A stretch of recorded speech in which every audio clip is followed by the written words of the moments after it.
Hello friends, welcome back to my channel tips and tricks. Facts about ഇന്ത്യയുടെ ഭാഗം 3 ആയിട്ടാണ് ഞാൻ വന്നിരിക്കുന്നത്. അപ്പോൾ ഇതിന് മുന്നേ ഞാൻ 2 ഭാഗങ്ങൾ ചെയ്തിട്ടുണ്ട്. അതിൽ 100ഓളം ചോദ്യങ്ങളും അതിൻ്റെ അനുബന്ധമായ വിവരങ്ങളും ഡിസ്കസ് ചെയ്തിട്ടുണ്ട്. അത് കാണാത്തവർ ഈ വരുന്ന ഐ ബട്ടൺ ഒന്ന് ക്ലിക്ക് ചെയ്യുക. അപ്പോൾ ഇന്നത്തെ ലെസണിലേക്ക് ഏവർക്കും സ്വാഗതം.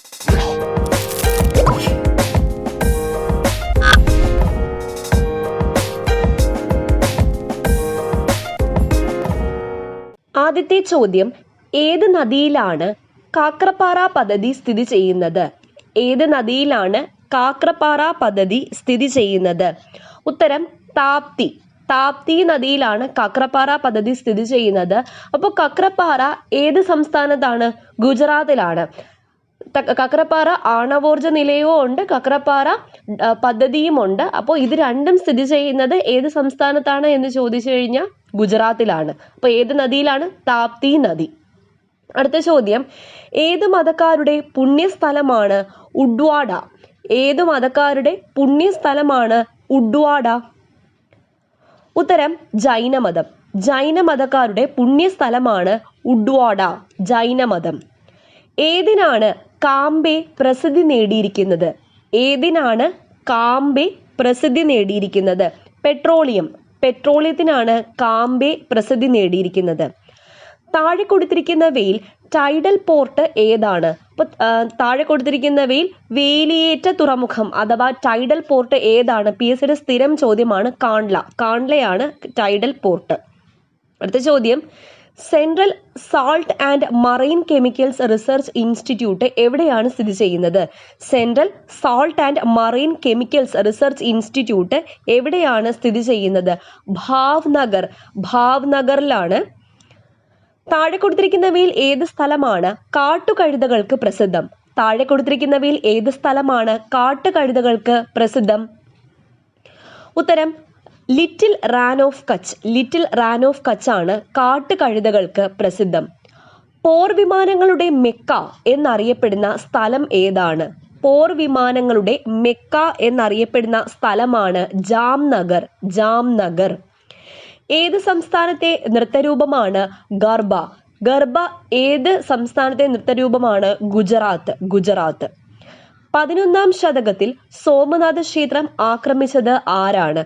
11ാം ശതകത്തിൽ സോമനാഥ ക്ഷേത്രം ആക്രമിച്ചത് ആരാണ്? മുഹമ്മദ് ഗസ്നി. അപ്പോൾ മുഹമ്മദ് ഗസ്നി എത്ര പ്രാവശ്യം ഇന്ത്യ ആക്രമിച്ചിട്ടുണ്ട്? 17 തവണ. അതുപോലെ തന്നെ 11ാം ശതകത്തിൽ സോമനാഥ ക്ഷേത്രം ആക്രമിച്ചതും മുഹമ്മദ് ഗസ്നിയാണ്. ഇന്ത്യയിലെ ആദ്യത്തെ മറൈൻ നാഷണൽ പാർക്ക് സ്ഥാപിച്ചത് എവിടെയാണ്? ഇന്ത്യയിലെ ആദ്യത്തെ മറൈൻ നാഷണൽ പാർക്ക് സ്ഥാപിച്ചത് എവിടെയാണ്? പിറോട്ടൻ. പിറോട്ടൻ. പിറോട്ടനിലാണ് ഇന്ത്യയിലെ ആദ്യത്തെ മറൈൻ നാഷണൽ പാർക്ക്. അപ്പോൾ മഹാത്മാഗാന്ധി മറൈൻ നാഷണൽ പാർക്കും ഇന്ദിരാഗാന്ധി മറൈൻ നാഷണൽ പാർക്കും സ്ഥിതി ചെയ്യുന്നത് എവിടെയാണ്? ആൻഡമാനിലാണ്. ഇന്ത്യയിലെ ആദ്യത്തെ മറൈൻ നാഷണൽ പാർക്ക് സ്ഥാപിച്ചത് പിറോട്ടനിലാണ്. ഏത് നിലയിലാണ് ദുവരൻ പ്രസിദ്ധി നേടിയിട്ടുള്ളത്? ഏത് നിലയിലാണ് ദുവരൻ പ്രസിദ്ധി നേടിയിട്ടുള്ളത്? ഉത്തരം ദുവരൻ എന്ന് പറയുന്നത് ഒരു താപനിലയമാണ്. ദുവരൻ താപനിലയം. ഏത് മലനിരകളിലാണ് പാലിത്താന സ്ഥിതി ചെയ്യുന്നത്? ജൈനമതക്കാരുടെ പാലിത്താന ഏത് മലനിരകളിലാണ് സ്ഥിതി ചെയ്യുന്നത്? ശത്രുഘ്നയ. ശത്രുഘ്നയ മലനിരകളിലാണ് പാലിത്താന സ്ഥിതി ചെയ്യുന്നത്. ദ്വാരകനാഥ ക്ഷേത്രം ആർക്കാണ് സമർപ്പിച്ചിരിക്കുന്നത്? ദ്വാരക.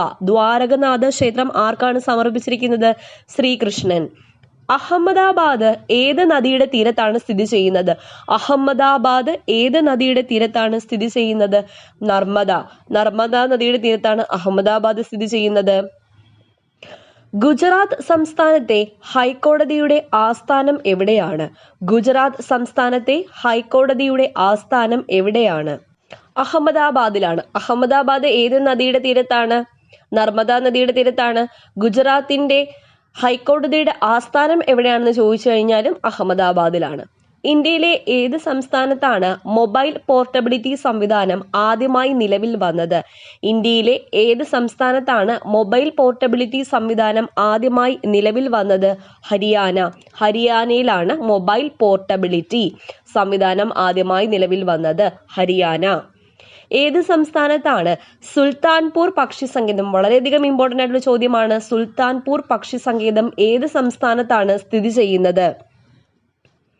ഉത്തരം ഹരിയാന. ഹരിയാനയിലാണ് സുൽത്താൻപൂർ പക്ഷി സങ്കേതം സ്ഥിതി ചെയ്യുന്നത്. ഹരിയാന സംസ്ഥാനത്തെ ടൂറിസ്റ്റ് കോംപ്ലക്സുകൾക്ക് എന്തിന്റെ പേരാണ് നൽകിയിരിക്കുന്നത്? ഹരിയാന സംസ്ഥാനത്തെ ടൂറിസ്റ്റ് കോംപ്ലക്സുകൾക്ക് എന്തിന്റെ പേരാണ് നൽകിയിരിക്കുന്നത്? പക്ഷികളുടെ പേരാണ് നൽകിയിരിക്കുന്നത്. പക്ഷികൾ. ബ്യൂട്ടിഫുൾ സിറ്റി ഓഫ് ഇന്ത്യ എന്നറിയപ്പെടുന്നത് ചണ്ഡീഗഡ് ആണ്. Chandigarh beautiful city of India എന്നറിയപ്പെടുന്നത്. ഹരിയാനയിലെ പ്രധാന ഭാഷ ഏതാണ്? ഹിന്ദിയാണ്. ഹിന്ദി. നെയ്ത്തുകാരുടെ നഗരം എന്നറിയപ്പെടുന്നത് പാനിപ്പട്ടാണ്. തെയിൻ അണക്കെട്ട് ഏത് പേരിൽ അറിയപ്പെടുന്നു? തെയിൻ അണക്കെട്ട് ഏത് പേരിലാണ് അറിയപ്പെടുന്നത്? രഞ്ജിത് സാഗർ ഡാം എന്നും അറിയപ്പെടുന്നത് തെയിൻ അണക്കെട്ടാണ്. ഇന്ത്യയിലെ ആദ്യത്തെ ഇക്കോ ടൗൺ ആണ് പാനിപ്പട്ട്. നെയ്ത്തുകാരുടെ പട്ടണം എന്ന് അറിയപ്പെടുന്നു. കൂടാതെ ഇന്ത്യയിലെ ആദ്യത്തെ ഇക്കോ ടൗണും പാനിപ്പട്ടാണ്. ഇന്ത്യയിലെ ആദ്യത്തെ റോക്ക് ഗാർഡൻ എവിടെയാണ് നിർമ്മിച്ചത്? ഇന്ത്യയിലെ ആദ്യത്തെ റോക്ക് ഗാർഡൻ നിർമ്മിച്ചത് ചണ്ഡീഗഡിലാണ്. നെക് ചന്ദാണ്. അടുത്ത ചോദ്യം, താഴെ പറയുന്നവയിൽ ഹരിയാനയുമായി ബന്ധപ്പെട്ട വിശേഷണമാണ് ഇന്ത്യയുടെ പാൽത്തൊട്ടി. ഇന്ത്യയുടെ പാൽത്തൊട്ടി എന്നറിയപ്പെടുന്നത് ഹരിയാനയാണ്. ചണ്ഡീഗഡ് നഗരത്തിന്റെ യോജന നിർമ്മാതാവ് ആരാണ്? ചണ്ഡീഗഡ് നഗരത്തിന്റെ യോജന നിർമ്മാതാവ് ആണ് ലെ കൊർബൂസിയർ. എല്ലാ വോട്ടർമാർക്കും ഐഡന്റിറ്റി കാർഡ് നൽകിയ ആദ്യ സംസ്ഥാനമാണ് ഹരിയാന. ഹരിയാനയാണ് എല്ലാ വോട്ടർമാർക്കും ഐഡന്റിറ്റി കാർഡ് നൽകിയ ആദ്യ സംസ്ഥാനം. ദി ട്രിബ്യൂൺ എവിടെ നിന്നാണ് പ്രസിദ്ധീകരിക്കുന്നത്? ചണ്ഡീഗഡിൽ നിന്നാണ് ദി ട്രിബ്യൂൺ പ്രസിദ്ധീകരിക്കുന്നത്. മഹാഭാരത യുദ്ധഭൂമിയായ കുരുക്ഷേത്രം ഏത് സംസ്ഥാനത്താണ് സ്ഥിതി ചെയ്യുന്നത്? മഹാഭാരത യുദ്ധഭൂമിയായ കുരുക്ഷേത്രം ഹരിയാനയിലാണ് സ്ഥിതി ചെയ്യുന്നത്. ഹരിയാന. രാജസ്ഥാൻ, പഞ്ചാബ്, ഹരിയാന സംസ്ഥാനങ്ങളുടെ സംയുക്ത സംരംഭം. രാജസ്ഥാൻ, പഞ്ചാബ്, ഹരിയാന എന്നീ സംസ്ഥാനങ്ങളുടെ സംയുക്ത സംരംഭം ഏതാണ്? ഭക്രാനങ്കൽ ആണ്. അടുത്ത ചോദ്യം, ലിറ്റിൽ ലാസ എന്നറിയപ്പെടുന്നത് ധർമ്മശാലയാണ്. ലിറ്റിൽ ലാസ എന്നറിയപ്പെടുന്നത്. Indian Institute of Advanced Studies എവിടെയാണ് സ്ഥിതി ചെയ്യുന്നത്? ഷിംലയിലാണ് Indian Institute of Advanced Studies സ്ഥിതി ചെയ്യുന്നത്. ദലൈലാമയുടെ പ്രവാസ ടിബറ്റൻ ഗവൺമെന്റിന്റെ ആസ്ഥാനം എവിടെയാണ്? ധർമ്മശാലയിലാണ്. ധർമ്മശാല. അടുത്ത ചോദ്യം, താഴെ കൊടുത്തിരിക്കുന്നവയിൽ ഏത് ജലവൈദ്യുത പദ്ധതിയാണ് ഹിമാചൽ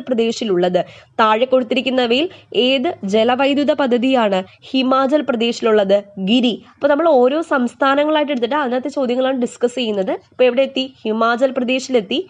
താഴെ കൊടുത്തിരിക്കുന്നവയിൽ ഏത് ജലവൈദ്യുത പദ്ധതിയാണ് ഹിമാചൽ പ്രദേശിലുള്ളത്? ഗിരി. എല്ലാ ഋതുക്കളുടെയും സംസ്ഥാനം എന്നറിയപ്പെടുന്നത് ഏതാണ്? ഹിമാചൽ പ്രദേശ് ആണ് എല്ലാ ഋതുക്കളുടെയും സംസ്ഥാനം എന്നറിയപ്പെടുന്നത്. നാത്പ ജാക്രി ജലവൈദ്യുത നിലയം ഏത് നദിയിലാണ് സ്ഥിതി ചെയ്യുന്നത്? സത്ലജിനാണ്. അടുത്ത ചോദ്യം, ലോകത്തെ ഏറ്റവും ഉയരത്തിൽ സ്ഥിതി ചെയ്യുന്ന പോസ്റ്റ് ഓഫീസ് എവിടെയാണ് സ്ഥിതി ചെയ്യുന്നത്? ഹിക്കിം എന്ന് പറയുന്നത് ഹിമാചൽ പ്രദേശിലെ ഒരു സ്ഥലമാണ്. ഹിക്കിം. അപ്പൊ ലോകത്തെ ഏറ്റവും ഉയരത്തിൽ സ്ഥിതി ചെയ്യുന്ന പോസ്റ്റ് ഓഫീസ് ഹിക്കിം. ഇന്ത്യയിൽ ഏറ്റവും ഉയരത്തിൽ സ്ഥിതി ചെയ്യുന്ന സംസ്ഥാന തലസ്ഥാനം ഏതാണ്? ഇന്ത്യയിൽ ഏറ്റവും ഉയരത്തിൽ സ്ഥിതി ചെയ്യുന്ന സംസ്ഥാന തലസ്ഥാനം ഷിംലയാണ്. ഷിംല. ഇന്ത്യയുടെ പഴക്കൂട എന്നറിയപ്പെടുന്ന സംസ്ഥാനമാണ് Himachal Pradesh. Central potato research institute എവിടെയാണ്? ഇത് ഇമ്പോർട്ടന്റ് ചോദ്യമാണ്. സെൻട്രൽ പൊട്ടറ്റോ റിസർച്ച് ഇൻസ്റ്റിറ്റ്യൂട്ട് എവിടെയാണ് സ്ഥിതി ചെയ്യുന്നത്? ഉത്തരം ഷിംലയാണ്. ഷിംലയിലാണ് സെൻട്രൽ പൊട്ടറ്റോ റിസർച്ച് ഇൻസ്റ്റിറ്റ്യൂട്ട് സ്ഥിതി ചെയ്യുന്നത്. ഇന്ത്യയിലെ മിനി സ്വിറ്റ്സർലൻഡ് എന്നറിയപ്പെടുന്നത് ഖ്വാജിയാർ ആണ് ഇന്ത്യയിലെ മിനി സ്വിറ്റ്സർലൻഡ് എന്നറിയപ്പെടുന്നത്. താഴെ കൊടുത്തിരിക്കുന്നവയിൽ ഏതാണ് ഹിമാചൽ പ്രദേശിലെ ഒരു പ്രാദേശിക ഭാഷ? പഹാരി. ഇത് ഇമ്പോർട്ടന്റ് ചോദ്യമാണ്. പഹാരി ഭാഷ ഏത് സംസ്ഥാനത്താണ് സംസാരിക്കുന്നത്? ഹിമാചൽ പ്രദേശ്. അടുത്തതായി പറയുന്നു സംസ്ഥാനങ്ങളും അപരനാമങ്ങളും. ഇതിൽ നിന്നും ഒരു ചോദ്യം PSC എന്തായാലും എല്ലാ പരീക്ഷകൾക്കും ചോദിക്കാറുണ്ട്. അപ്പൊ ഇത് ശ്രദ്ധിച്ചു പഠിക്കുക. സംസ്ഥാനങ്ങളും അപരനാമങ്ങളും. എല്ലാ ഋതുക്കളുടെയും സംസ്ഥാനം എന്നറിയപ്പെടുന്നത്, കുറച്ചു മുന്നേ നമ്മൾ ഡിസ്കസ് ചെയ്തു, എല്ലാ ഋതുക്കളുടെയും സംസ്ഥാനം എന്നറിയപ്പെടുന്നത് ഹിമാചൽ പ്രദേശ്. ആപ്പിൾ സംസ്ഥാനം എന്നറിയപ്പെടുന്നത് ഏതാണ്? ഹിമാചൽ പ്രദേശ് ആണ്. ആപ്പിൾ സംസ്ഥാനം എന്നറിയപ്പെടുന്നത് ഹിമാചൽ പ്രദേശ്. സസ്യശാസ്ത്രജ്ഞന്റെ പറുദീസ എന്നറിയപ്പെടുന്നത് സിക്കിമാണ്. ഇന്ത്യയുടെ പൂന്തോട്ടം എന്നറിയപ്പെടുന്നത് കാശ്മീരാണ്. ഇന്ത്യയുടെ ഹൃദയം എന്നറിയപ്പെടുന്നത് മധ്യപ്രദേശാണ്.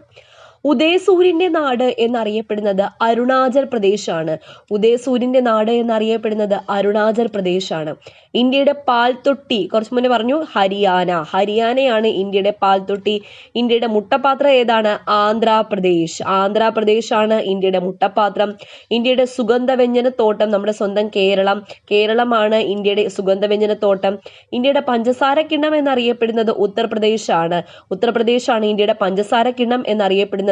ഇന്ത്യയുടെ തേയിലത്തോട്ടം എന്നറിയപ്പെടുന്നത് അസമാണ് ഇന്ത്യയുടെ തേയിലത്തോട്ടം എന്നറിയപ്പെടുന്നത്. ഇന്ത്യയുടെ കാപ്പിത്തോട്ടം എന്നറിയപ്പെടുന്നത് കർണാടകയാണ് ഇന്ത്യയുടെ കാപ്പിത്തോട്ടം എന്നറിയപ്പെടുന്നത്. കടുവാ സംസ്ഥാനം എന്നറിയപ്പെടുന്നത് മധ്യപ്രദേശ്. അപ്പൊ ഇത്രയും വിശേഷണങ്ങൾ നമുക്ക് ഒരിക്കൽ കൂടി നോക്കാം. എല്ലാ ഋതുക്കളുടെയും സംസ്ഥാനം ഹിമാചൽ പ്രദേശ്. ആപ്പിൾ സംസ്ഥാനം ഹിമാചൽ പ്രദേശ്. സസ്യശാസ്ത്രജ്ഞന്റെ പറുദീസ സിക്കിം. ഇന്ത്യയുടെ പൂന്തോട്ടം കാശ്മീർ. ഇന്ത്യയുടെ ഹൃദയം മധ്യപ്രദേശ്. ഉദയസൂര്യന്റെ നാട് അരുണാചൽ പ്രദേശ്. ഇന്ത്യയുടെ പാൽത്തൊട്ടി ഹരിയാന. ഇന്ത്യയുടെ മുട്ടപാത്രം ആന്ധ്രാപ്രദേശ്. ഇന്ത്യയുടെ സുഗന്ധവ്യഞ്ജനത്തോട്ടം കേരളം. ഇന്ത്യയുടെ പഞ്ചസാര കിണ്ണം ഉത്തർപ്രദേശ്. ഇന്ത്യയുടെ തേയിലത്തോട്ടം അസം. കാപ്പിത്തോട്ടം കർണാടക. കടുവാ സംസ്ഥാനം മധ്യപ്രദേശ്. അപ്പൊ ഈ വിശേഷണങ്ങൾ കൂടി നിങ്ങൾ പഠിച്ചു വെക്കുക. അപ്പൊ ഇന്ന് ഇത്രയും ചോദ്യങ്ങളാണ് നമ്മൾ ഡിസ്കസ് ചെയ്യുന്നത്. ഇതിന്റെ പാർട്ട് 4 ഞാൻ ഉടനെ വരുന്നതാണ്. അപ്പൊ ആദ്യമായിട്ട് എന്റെ ചാനൽ ആരെങ്കിലും കാണുന്നുണ്ടെങ്കിൽ സബ്സ്ക്രൈബ് ചെയ്യുക. വീണ്ടും കാണാം. താങ്ക്